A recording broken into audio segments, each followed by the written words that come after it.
तो मैं आपको बता दूं कि पाइवोट टेबल क्या है। पाइवोट टेबल के बारे में जानने के लिए सबसे पहले मैं आपको ये कहना चाहूंगा कि पाइवोट टेबल जो टूल है ये क्या है और किस तरह से यूज करते हैं, मतलब कब यूज करते हैं कंपनी के अंदर। तो इसका डेफिनेशन सो सिंपल है। जब कर्सर यहाँ पे रखेंगे पाइवोट टेबल के ऊपर तो आपको यहाँ पे बता रहा है कि किसी भी बड़े रिकॉर्ड को यानी कि कॉम्प्लेक्स डेटा को इजिली अरेंज एंड समराइज करने के लिए हम पाइवोट टेबल का यूज करते हैं। अगर आप पाइवोट टेबल बना लेते हैं तो वहां पे उस इंफॉर्मेशन को डबल क्लिक करके आप उनको डिस्ट्रीब्यूट कर सकते हैं। कहने का मतलब है उसको अलग अलग बांट सकते हैं, जिससे हमें डेटा को एनालाइज करने में आसानी हो जाती है, इजी हो जाती है। ठीक है, तो उन्हें अरेंज करना, इजिली अरेंज करना, समराइज करना और उनके ऊपर कैलकुलेशन करना, कुछ फॉर्मेट अप्लाई करना, ये सारा काम पाइवोट टेबल का होता है। अगर किसी कॉम्प्लेक्स डेटा को इजिली अरेंज और समराइज करना है तो वहां पे पाइवोट टेबल बहुत ही हेल्पफुल होता है। चलो हम देखते हैं पाइवोट टेबल कैसे बनाते हैं। पाइवोट टेबल बनाने के लिए हमें रिकॉर्ड यहाँ पे ऐड करने पड़ेंगे। तो मैं रिकॉर्ड यहाँ पे जल्दी से टाइप कर देता हूँ।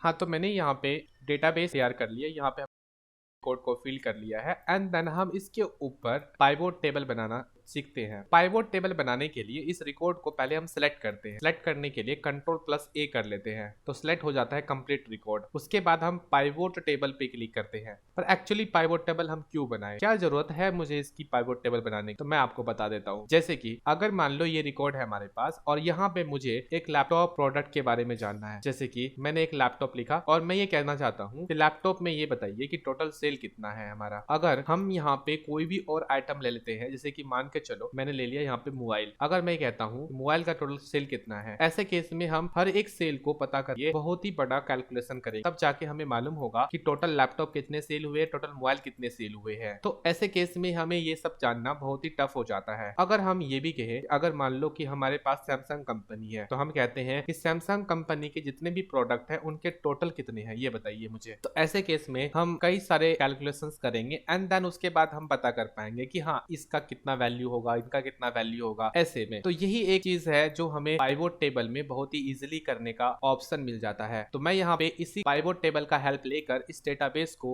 इस तरह से बनाते हैं ताकि हम सारे क्वेश्चंस को आसानी से जान सके। तो उसके लिए हम कंप्लीट इस टेबल को सिलेक्ट करते हैं। जैसे कि मैंने कहा कि कर्सर आप इस टेबल के अंदर रखें, कंट्रोल+A बटन को क्लिक करें जिससे आपका कंप्लीट रिकॉर्ड सिलेक्ट हो जाएगा। उसके बाद आप पाइवोट टेबल के ऊपर क्लिक करें। जैसे आप पाइवोट टेबल के ऊपर क्लिक करते हैं तो आपके सामने एक नया पॉपअप विंडो आता है जिनमें आपसे पूछा जाता है कि आप इस टेबल का पाइवोट टेबल फॉर्मेट कहाँ बनाना चाहते हैं। तो मैं यहाँ पे बताता हूँ कि मेरे को एक नया सीट पे चाहिए। कहने का मतलब है सीट नंबर 1 है तो इस सीट पे तो हमारा ये रिकॉर्ड है, तो मैं चाहता हूँ कि जो पाइवोट टेबल यानी कि एक नया टेबल जो बनेगा वो एक नया सीट पे होना चाहिए। तो मैं यहाँ पे नीचे में ये ऑप्शन है न्यू वर्कशीट, मैं इसका यूज करके ओके बटन पे क्लिक करूंगा। तो आप देख सकते हैं कि हमारा जो पाइवोट टेबल है शीट नंबर 2 पे असाइन हो गया है। अब यहाँ पे हम अपने हिसाब से पाइवोट टेबल बनाने के लिए इन सभी फील्ड का हेल्प ले सकते हैं। जैसे कि आप देख सकते हैं कि इस टेबल के अंदर name, city, product, company, date और सेल ये सारे कॉलम नेम है, ये फील्ड नेम है। अब यही चीज आपको यहाँ पे पाइवोट टेबल फील्ड्स में ये सभी फील्ड नेम शो कर रहे हैं। आप इन सभी फील्ड की मदद से आप आसानी से पाइवोट टेबल को बना सकते हैं। जैसे कि मैं यहाँ पे नेम सेलेक्ट करके और कॉलम के ऊपर रख देता हूँ, यानी कि इसको क्लिक करके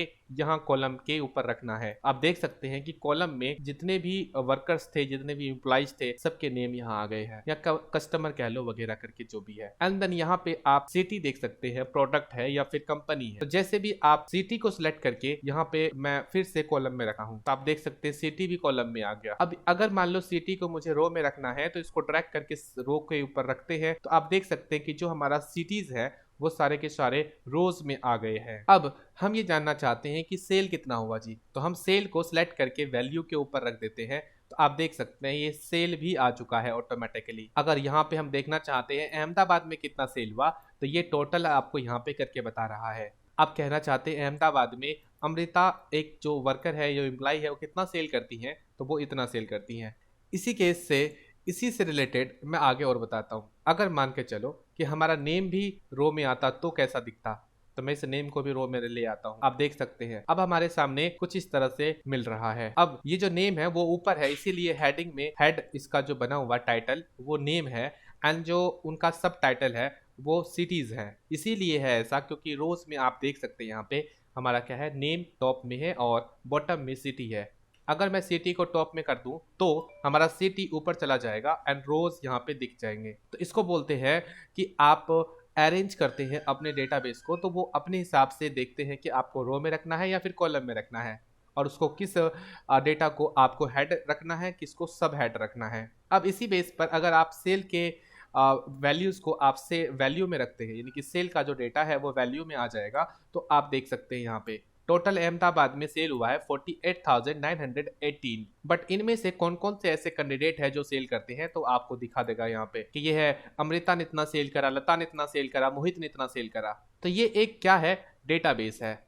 इनको अरेंज करना बहुत ईजी है। अब यही चीज को ध्यान में रखते हुए अगर मान के चलो मुझे कंपनी के बेस पर चेक करना है, तो उस केस में मैंने यहाँ पे कंपनी को भी सिलेक्ट करके रख लेना है इस रो के अंदर। आप कॉलम में भी रख सकते हैं, कोई इशू नहीं है। तो इस केस में आप देख सकते हैं कि हमारे पास जो सिटीज हैं, सिटीज के बेस पे जो आपका मतलब कंपनी आया है, वो कंपनी अलग अलग डिस्ट्रीब्यूट हो चुका है। यहाँ पे सैमसंग का कोई सेल नहीं है, सोनी का सेल है। अब कई लोगों को ऐसे फॉर्मेट में समझने में प्रॉब्लम हो सकती है, तो आप अपने हिसाब से कंपनी को उस जगह पर रखिए ताकि आपको समझने में कोई भी दिक्कत ना जाए। तो ये एक फॉर्मेट आप अपने हिसाब से बनाएंगे। तो यहाँ से मैंने सिटी को हटा दिया, कंपनी को रखा। अब देख सकते हैं जो कंपनी है वो 3 कंपनी है, एक एप्पल है, सैमसंग है और सोनी है। इन 3 कंपनी में जो जितने भी काम करने वाले वर्कर्स थे उनमें से इस तरह से सेल कर रहे हैं।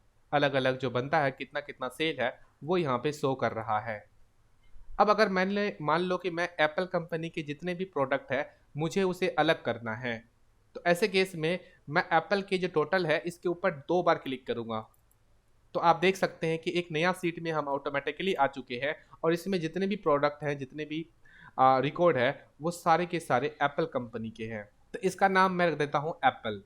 यहाँ पे जो सीट नंबर 3 है इसके ऊपर मैं डबल क्लिक करूंगा और इसका नाम बदल दूंगा, जैसे कि मैंने एप्पल कंपनी रख दिया। फिर से मैं सीट के ऊपर जाता हूँ, पाइवोट टेबल के ऊपर। अब मैं यहाँ पे सैमसंग के जो टोटल हैं इसके ऊपर डबल क्लिक करूंगा, तो फिर से एक नया कंपनी, एक नया सीट आ चुका, हम ले आए, ऑटोमेटिक आ चुके हैं। अब मैं यहाँ पे इस सीट के ऊपर डबल क्लिक करके इसका भी नाम रख देता हूँ, जैसे कि मैंने रख दिया सैमसंग कंपनी। तो आप समझ पा रहे हैं कि ये जो है अलग अलग सीट में ऑटोमेटिकली ले आता है। तो पाइवोट टेबल बहुत ही इजीली अरेंज कर देता है डेटा को और उनमें एनालाइज करने में बहुत ही आसानी होती है, यानी कि जो डेटाबेस है हमारा उनको आसानी से अलग अलग करके हम अपना काम कर सकते हैं और साथ ही साथ हम उनको एनालाइज आसानी से कर सकते हैं, डिजाइन आसानी से कर सकते हैं, फॉर्मेट आसानी से बना सकते हैं, डिस्ट्रीब्यूट अलग अलग कर सकते हैं, मतलब आसानी से कर सकते हैं। तो मतलब हर एक चीज ईजी हो जाता है। तो पाइवोट टेबल, तो इसका तो डेफिनेशन से ही क्लियर होता है कि easily arrange and summarise complex data in a pivot table. Pivot table के अंदर कॉम्प्लेक्स डेटा को इजिली अरेंज और समराइज किया जाता है। तो आज के लिए इस वीडियो में इतना ही। वीडियो अच्छा लगे तो वीडियो को लाइक करना ज़रूर है और अन्य लोगों के साथ शेयर करें। नए वीडियोस को देखने के लिए हमारे YouTube चैनल को अभी सब्सक्राइब करके बेल आइकन को क्लिक करें। धन्यवाद।